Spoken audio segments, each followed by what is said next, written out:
नमस्कार दोस्तों, हर्षित द्विवेदी एजुकेशन में आपका स्वागत है। मेरा नाम है विनीत सागर। क्लास 11 एनसीईआरटी पॉलिटी की किताब चल रहा था, चैप्टर 3 इलेक्शन एंड रिप्रेजेंटेशन। पिछले वीडियो में हमने इलेक्शन कमीशन के बारे में डिस्कस किए थे। फाइनली हम चीफ इलेक्शन कमिश्नर को रिमूव करने का प्रोसीजर के बारे में डिस्कस किए थे। अब दोस्तों इलेक्शन कमीशन ऑफ इंडिया का वाइड रेंज ऑफ फंक्शंस के बारे में डिस्कस करते हैं। सबसे पहला, it supervises the preparation of up to date voters list. देखिए, वोटर्स लिस्ट को अप टू डेट प्रिपेयर करना, जैसे कि जितने एलिजिबल वोटर्स है उनके नाम वोटर्स लिस्ट में होना चाहिए, है कि नहीं। जितने नॉन एलिजिबल है उनका नाम वोटर्स लिस्ट से हटाना चाहिए। जैसे कि किसी का डेथ हो गया तो उनका नाम वोटर्स लिस्ट से हटना चाहिए ना। अगर किसी ने कॉन्स्टिट्यूएंसी चेंज किया तो एक कॉन्स्टिट्यूएंसी से दूसरे कॉन्स्टिट्यूएंसी में उनके नाम को ट्रांसफर करना चाहिए। तो इस तरह सब कुछ करके वोटर्स लिस्ट को एकदम अपडेट रखना, ये इलेक्शन कमीशन ऑफ इंडिया का काम है।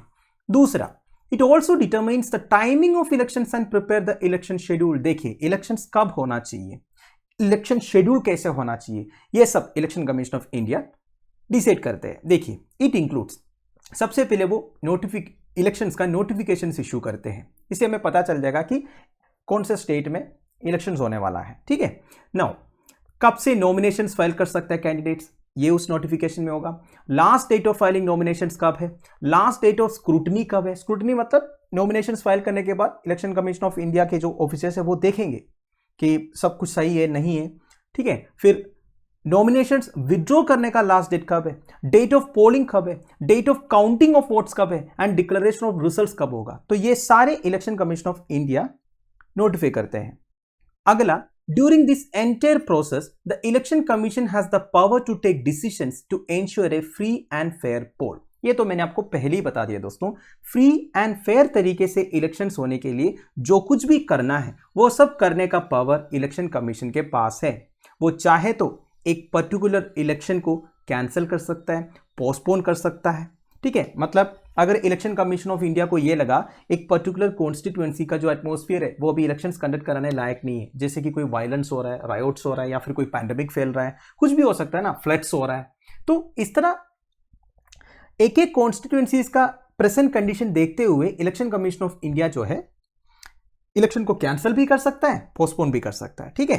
And the commission also implements A model code of conduct for parties and candidates. अब देखिए, मॉडल कोड ऑफ कॉन्डक्ट के बारे में एक सेंटेंस में बताने से कुछ नहीं होगा दोस्तों, ये एक बहुत बड़ा टॉपिक है। बेसिकली जितने कैंडिडेट्स हैं और जितने पॉलिटिकल पार्टीज हैं वो कैसे बिहेव करना चाहिए इलेक्शंस के टाइम पर, बहुत सारे डूज एंड डोंट्स हैं, वो सब election commission of India notify करते हैं। मतलब किसी वोटर को पैसे देके इन्फ्लुएंस नहीं करना चाहिए, किसी वोटर को थ्रेटन नहीं करना चाहिए, कितने पैसे खर्च कर सकता है एक एक कैंडिडेट या फिर एक एक पॉलिटिकल पार्टीज, ये सब कुछ मॉडल कोड ऑफ कॉन्डक्ट में लिखा रहेगा दोस्तों। मतलब पॉलिटिकल पार्टीज एंड कैंडिडेट्स क्या क्या कर सकते हैं इलेक्शन के टाइम पर या फिर इलेक्शन कैंपेनिंग के टाइम पर, और क्या क्या नहीं कर सकते, ये सब कुछ मॉडल कोड ऑफ कॉन्डक्ट में लिखा रहता है, ठीक है। Now, it can order A repoll in a specific constituency. देखिए, इलेक्शंस होने के बाद अगर इलेक्शन कमीशन ऑफ इंडिया को लगा उधर प्रॉपर तरीके से या फिर फ्री एंड फेयर तरीके से इलेक्शंस नहीं हुआ तो ऑब्वियस ही बात है, इलेक्शन कमीशन ऑफ इंडिया बोलेंगे ये पोल हमने कैंसिल किया, दोबारा पोलिंग होगा, मतलब रीपोल होगा। जैसे कि आपने सुना होगा ना दोस्तों, कुछ रिमोट एरियाज में गुंडागिरी वगैरह चलता है, मतलब पोलिंग स्टेशंस में लोग चाकू लेके आते हैं, बंदूक लेके आते हैं और किसी को थ्रेटन करते हैं कि इस कैंडिडेट को वोट दो। इस तरह कई सारे केसेस इंडिया में रिपोर्ट हुआ है दोस्तों, आज भी रिपोर्ट हो रहा है। तो इस तरह अगर इलेक्शन कमीशन ऑफ इंडिया को कुछ रिपोर्ट मिल गया कि फ्री एंड फेयर तरीके से इलेक्शंस नहीं हुआ तो वो रीपोल ऑर्डर कर सकता है। फिर देखिए, it can also order a recount of votes when it feels that counting process has not been fully fair and just. देखिए, पोलिंग होने के बाद एक दिन काउंटिंग के लिए रखते हैं, काउंटिंग के बाद पता चलता है किस कैंडिडेट को ज्यादा वोट मिला। अगर इलेक्शन कमीशन ऑफ इंडिया को यह लगा कि काउंटिंग ठीक तरह से नहीं हुआ, इवन विनर डिक्लेयर होने के बाद भी अगर इलेक्शन कमीशन ऑफ इंडिया को यह लगा कि काउंटिंग ठीक तरीके से नहीं हुआ था तो वो रीकाउंटिंग भी ऑर्डर कर सकता है। अगला है, the election commission accords recognition to political parties and allots symbols to each of them. इसका मतलब क्या है, देखिए हमारे देश में जितने पॉलिटिकल पार्टीज है उन्हें क्लासिफाई किया हुआ है, कुछ नेशनल पार्टीज है, कुछ रीजनल पार्टीज है। आप नेशनल पार्टीज बनने के लिए कुछ क्राइटेरिया है, वो सब अपर क्लासेस में हम आपको पढ़ाएंगे। फिर रीजनल पार्टीज बनने के लिए कुछ क्राइटेरिया है, मतलब इतने शेयर ऑफ वोट्स चाहिए, इतने सीट्स जीतना चाहिए, इस तरह बहुत कुछ रहता है।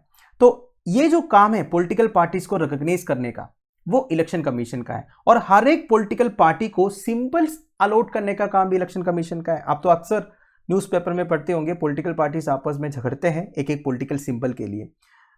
ये तो तब होता है जब एक मेजर पॉलिटिकल पार्टी का लीडर उस पार्टी को छोड़कर दूसरा कोई पार्टी शुरू कर देते हैं। फिर वो बोलेंगे मुझे वो पॉलिटिकल पार्टी का जो सिंबल है वो चाहिए इलेक्शंस के लिए, वो बोलेंगे हम नहीं देंगे। तो बेसिकली मेरा कहने का मतलब है ये जो पॉलिटिकल पार्टीज को सिंबल्स अलॉट करने का काम भी इलेक्शन कमीशन ऑफ इंडिया का है। वैसे दोस्तों इलेक्शन कमीशन ऑफ इंडिया के पास ज्यादा कोई स्टाफ नहीं है, तो अगर उन्हें इलेक्शंस कंडक्ट करवाना है तो एडमिनिस्ट्रेटिव मशीनरी का हेल्प चाहिए। तो मेरा कहने का मतलब है जब इलेक्शन प्रोसेस शुरू होता है तो नॉर्मली इलेक्शन कमीशन क्या करते हैं, स्टेट एंड सेंट्रल गवर्नमेंट्स के जितने एडमिनिस्ट्रेटिव ऑफिसर्स है उन्हें इलेक्शन रिलेटेड ड्यूटीज असाइन करते हैं। मतलब एक बार वो स्टेट गवर्नमेंट या सेंट्रल गवर्नमेंट के ऑफिशियल्स को इलेक्शन ड्यूटी मिल जाता है, वो पूरे जो है इलेक्शन कमीशन का अंडर आता है। इलेक्शन कमीशन चाहे तो ऑफिसर्स को ट्रांसफर कर सकता है, उनके ट्रांसफर्स बंद कर सकता है, अगर वो उनकी बात नहीं सुन रहा है उनके अगेंस्ट एक्शन भी ले सकता है। तो बेसिकली मेरा कहने का मतलब है इलेक्शन प्रोसेस शुरू होने के बाद जब election commission of India state and central governments के एडमिनिस्ट्रेटिव ऑफिसर्स को इलेक्शन रिलेटेड ड्यूटी जब असाइन करते हैं तो वो पूरा इलेक्शन कमीशन ऑफ इंडिया के स्टाफ बन जाता है, मतलब टेम्पररी पीरियड के लिए। ये तो आपने देखा होगा दोस्तों, आप लोगों का कोई दोस्त होगा गवर्नमेंट सर्वेंट्स, उनसे पूछ लीजिए जब भी कोई लोकसभा इलेक्शन या स्टेट असेंबली इलेक्शंस डिक्लेयर होता है उनको इलेक्शन ड्यूटी असाइन किया जाता है। उन्हें वो काम करना ही है, क्योंकि जब इलेक्शन ड्यूटी असाइन होता है वो इलेक्शन कमीशन ऑफ इंडिया के कंट्रोल में आता है, उन्हें वो काम करना ही है। अगर नहीं करेंगे इलेक्शन कमीशन ऑफ इंडिया उनके अगेंस्ट एक्शन भी ले सकता है। इसलिए मैंने बोला election commission of India can transfer the offices और स्टॉप देयर ट्रांसफर्स ऑल्सो। इतना पावर है इलेक्शन कमीशन ऑफ इंडिया के पास, समझ गए। Now over the years the election commission of India has emerged as an independent authority which has asserted its powers to ensure fairness in the election process. It has acted in an impartial and unbiased manner in order to protect the sanctity of the electoral process. देखिए इतने सालों से हमारा election commission of India जो है वो as an independent authority emerge हुआ है और इलेक्टोरल प्रोसेस की जो सैंक्टिटी है उन्हें वो इम्पार्शियल एंड अनबायस्ड तरीके से प्रोटेक्ट भी किया है। The record of Election Commission also shows that every improvement in functioning of institutions does not require legal or constitutional change. Now this is a very important point. इसका मतलब क्या है? इसका मतलब यह है दोस्तों, इलेक्शन कमीशन ऑफ इंडिया जब 1950 में फॉर्म हुआ था उनके पास जितने पावर्स एंड अथॉरिटी थे वही है अब भी, पर इन्होंने इन सालों में अपने परफॉर्मेंस को इंप्रूव करते हुए आया है, कंसिस्टेंटली इंप्रूव किया है। तो ये हमें क्या बताते हैं कि अगर कोई इंस्टीट्यूशन को अपनी फंक्शनिंग में इंप्रूवमेंट लाना है तो कोई लीगल और कॉन्स्टिट्यूशनल चेंज की जरूरत नहीं है। ऑलरेडी आपके पास जो पावर्स है उसे सही तरीके से बस इस्तेमाल करना है। यही इलेक्शन कमीशन ऑफ इंडिया ने हमें दिखाया है करके। तो बेसिकली पिछले कुछ सालों से इलेक्शन कमीशन अपने जो पावर्स एंड अथॉरिटी है उन्हें इफेक्टिव तरीके से यूज करने लगा है। जैसे मैंने आपको टी.एन. शेषन साहब का एग्जाम्पल दिया था, याद है ना। मतलब 1990 तक इलेक्शन कमीशन ऑफ इंडिया अपने पावर्स एंड अथॉरिटी को इफेक्टिव तरीके से यूज नहीं कर रहे थे, पर जब टी.एन. शेषन साहब चीफ इलेक्शन कमिश्नर बने उन्होंने ये करके दिखाया और वो आज भी फॉलो हो रहा है। अब दोस्तों 1951-52 से 17 Lok Sabha election commission of India ने कंडक्ट किया है। इसके अलावा कई सारे state assembly elections, by elections भी इलेक्शन कमीशन ऑफ इंडिया ने कंडक्ट किया है। और इस दौरान इलेक्शन कमीशन ने कई सारे डिफिकल्ट सिचुएशंस भी फेस किया है, जैसे कि militancy affected areas like Assam, Punjab, Jammu and Kashmir में इन्होंने इलेक्शंस होल्ड किया है। And it has also faced the difficult situation of having to postpone the election process midway in 1991 when the ex prime minister Rajiv Gandhi was assassinated during campaigning। देखिए 1991 में जब ex prime minister Rajiv Gandhi ji campaigning कर रहे थे, basically Congress party के लिए वो campaigning कर रहे थे, आप सबको पता होगा उनका असैसिनेशन हुआ था तमिलनाडु में। तो उस वक्त इलेक्शन कमीशन को पूरा जो इलेक्शन प्रोसेस है वो बीच रास्ता में छोड़ना भी पड़ा था। 2002 में election commission faced another critical situation when Gujarat assembly was dissolved and elections had to be conducted. देखिए 2002 में गुजरात असेंबली डिसॉल्व हुआ था, फिर इलेक्शंस कंडक्ट करना था। अब आपको पता है 2002 में गुजरात में क्या हो रहा था, basically Gothra riots, communal violence वगैरह हो रहा था। तो उस वक्त भी आप सोच सकते हो इलेक्शंस कंडक्ट कराना कितना मुश्किल रहा होगा। तो ये सब इलेक्शन कमीशन ने देखा है और किया भी है सक्सेसफुली। वैसे इन 2002 गुजरात में इलेक्शन कमीशन ने बोला कि हम अभी इलेक्शंस कंडक्ट नहीं करा सकते, क्योंकि गुजरात में तो बहुत ज्यादा वायलेंस हो रहा था। तो इन्होंने क्या किया, 3-4 महीने के लिए इलेक्शंस को पोस्टपोन किया। पर कुछ लोगों ने केस फाइल किया इस तरह इलेक्शन कमीशन इलेक्शंस को 3-4 महीने पोस्टपोन नहीं कर सकते करके। पर बाद में सुप्रीम कोर्ट ने इलेक्शन कमीशन का डिसीजन को अपील भी किया था। फाइनली दोस्तों, इलेक्टोरल रिफॉर्म्स। देखिए कोई भी सिस्टम ऑफ इलेक्शन 100% परफेक्ट आप नहीं बोल सकते, थोड़ा बहुत फ्लॉस एंड लिमिटेशंस हर एक इलेक्शन प्रोसेस में रहता है। पर एक डेमोक्रेटिक सोसाइटी को हमेशा नए नए मैकेनिज्म्स ढूंढना चाहिए, ये इंश्योर करने के लिए इलेक्शंस 100% फ्री एंड फेयर हो। तो हमारा तो पिछले 60-70 साल का एक्सपीरियंस है इलेक्शंस में, तो हमारे कई सारे पॉलिटिकल एक्सपर्ट्स ने कई सारे सजेशंस दिया है किस तरह हमारे इलेक्शन सिस्टम में रिफॉर्म्स आना चाहिए करके। पर ये सारे केवल सजेशंस है, अभी तक इंप्लीमेंट नहीं हुआ है, फिर भी अच्छे अच्छे सजेशंस है, वो हम देखते हैं क्या क्या है। देखिए सबसे पहला, our system of election should be changed from the FPTP to some variant of PR system. देखिए एफपीटीपी क्या होता है, पीआर सिस्टम क्या होता है, दोनों हमने इन डिटेल डिस्कस किए थे।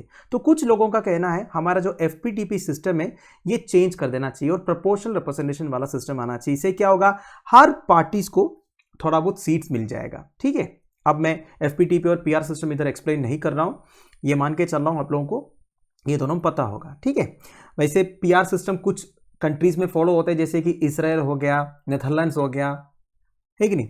नाउ दूसरा, there should be a special provision to ensure that at least 1/3 women are elected to parliament and assemblies. एक बहुत अच्छा सजेशन है दोस्तों। वैसे कई सारे बिल्स भी प्रेजेंट हुआ था लोकसभा में, ये 1/3 या फिर 33% रिजर्वेशन इंश्योर करने के लिए, पर अभी तक ये पास नहीं हुआ है।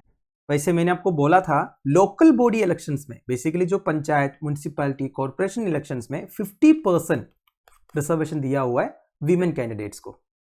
अगला है, there should be stricter provisions to control the role of money in electoral politics. देखिए आप सबको पता होगा इलेक्शंस के टाइम पर मेजर पॉलिटिकल पार्टीज के पास बहुत ज्यादा पैसे आते हैं दोस्तों, आज कॉन्ट्रीब्यूशंस।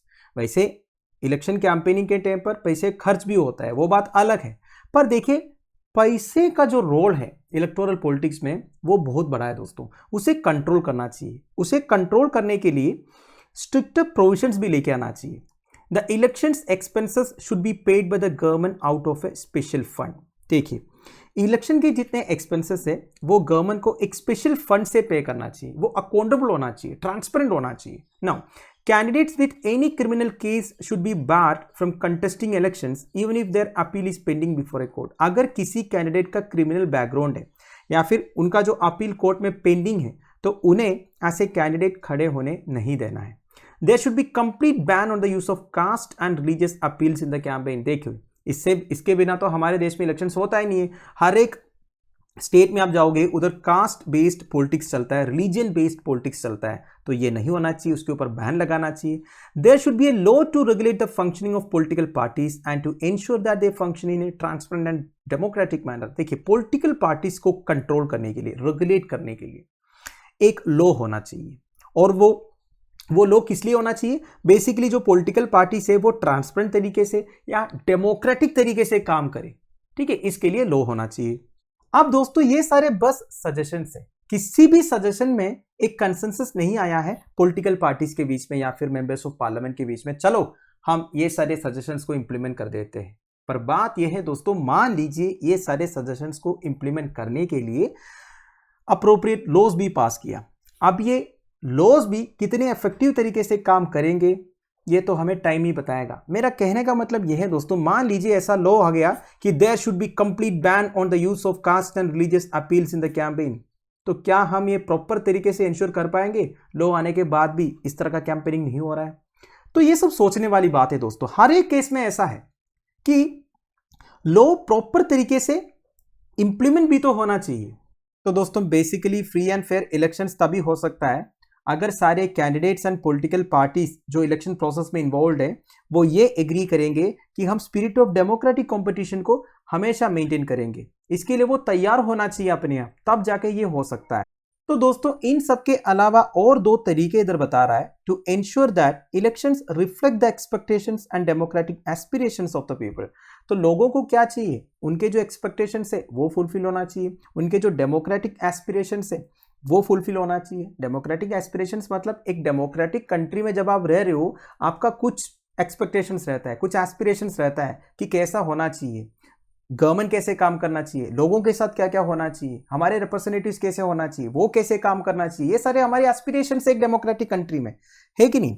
तो ये सबको इंश्योर करने का दो तरीके बता रहा है। One is of course that people themselves have to be more vigilant, more actively involve in political activities. हमें और विजिलेंट रहना पड़ेगा, पॉलिटिकल एक्टिविटीज में और इन्वॉल्व होना पड़ेगा, हमें पता होनी चाहिए एक्चुअली ऑन ग्राउंड में क्या हो रहा है। पर देखिए there are limits to the extent to which ordinary people can engage in politics on a regular basis।